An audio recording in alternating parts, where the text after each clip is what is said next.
معظم الناس اللي هنا مجتمعة على أهداف معينة، أولها إن إحنا شعب اتغير، فجاء الدور على السلطة لازم تتغير، خطابها لازم يتغير، شفافيتها لازم تتغير. ما ينفعش من فبراير لغاية النهاردة مفيش ولا واحد فاسد بجد خد جزاؤه. فين الأحكام؟ مين خد حكم؟ مين من الفاسدين أخد حكم لغاية النهاردة من شهر فبراير؟ ما هذا الأسلوب المتباطئ الذي يوحي بشكوك عديدة، والذي يوحي بأن احنا كشعب لا نسيب اللي في ايدينا بقى وننزل لكم تاني، علشان انتوا كده شكلكم بتستهبلونا.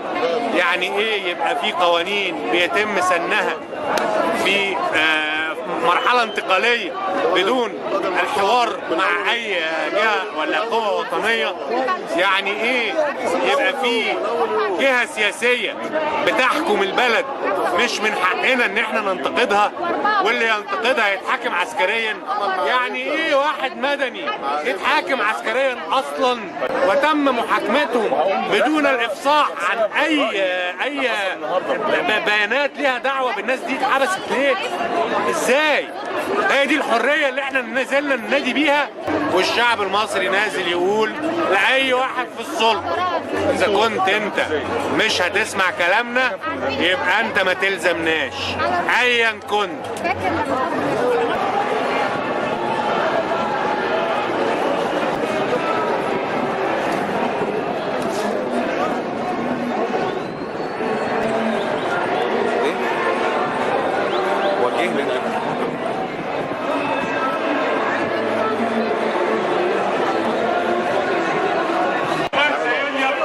أنا أدعو كل القوى الوطنية المصرية والقوى الثورية في العالم العربي باعتبار هذا اليوم إعلان حقيقي لاستقلال فلسطين.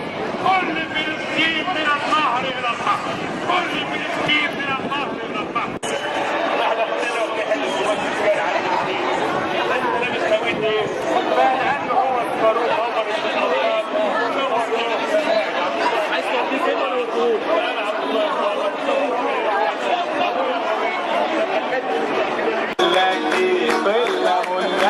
اضحكوا يا ثورة، قال لك ايه اننا بنخرب، اضحكوا يا ثورة.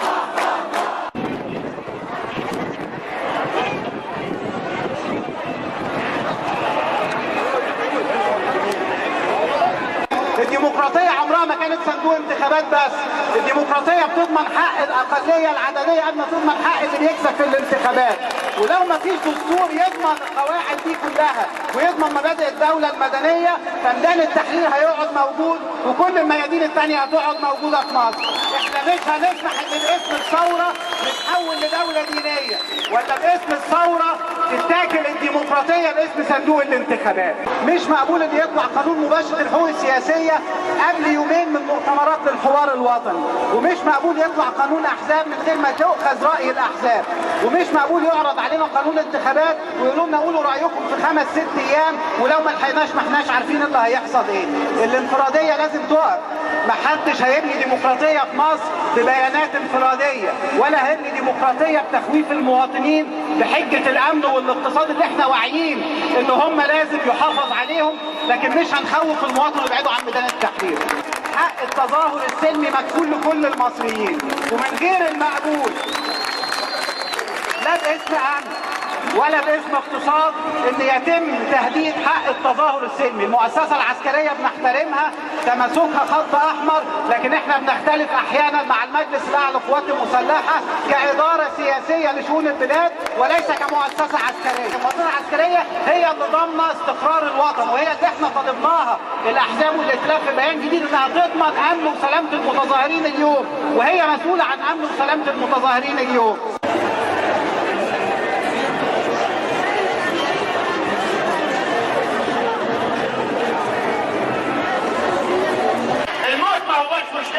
وعشان كده هننتصر، وعشان كده هدفنا وحققنا. يا مبارك يا مبارك المحاكمة في انتظارك. يا مبارك يا مبارك المحاكمة في انتظارك. حبيبك ولا هنسيب العدل حبيبك. انا كنت احب ان المجلس العسكري ووزاره الثوره تبقى في 3 ملفات مفتوحين.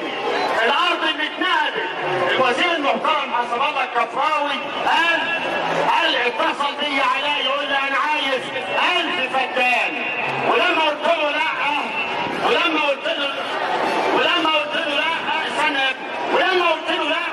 عزلوني واداهوله. راحت فين ال1000 فدان؟ الجحش قال للحمار يا وطني الحنطور، يا وانت سنك كبر وجب عليا الدور.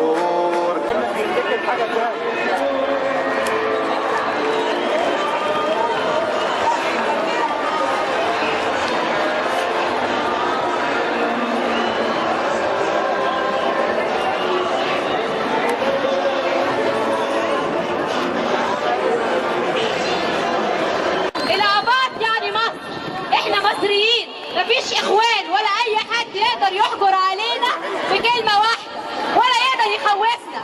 بعد الثوره دي وبعد 28 وبعد 25 هل في حد ممكن يخاف تاني؟ كلنا بنيجي النهارده وكل جمعه هنيجي وكل واحد ما عنده استعداد فينا انه يستشهد، صح ولا غلط؟ انا القانون يطبق عليا لو انا راجل ماشي مخالف، اذا كنت مسلم او مسيحي يطبق عليا القانون. في حاجه اسمها قانون العقوبات. قانون العقوبات ده بيشمل كل حاجه، هو ده اللي بيتكلم. ولكن انا ما اجيش اخش على كنيسه اولع فيها واقول اصل لا، ما احنا دين الاسلام اسمه دين الرحمه وليس دين التشدد ولا العنف ولا البلطجه.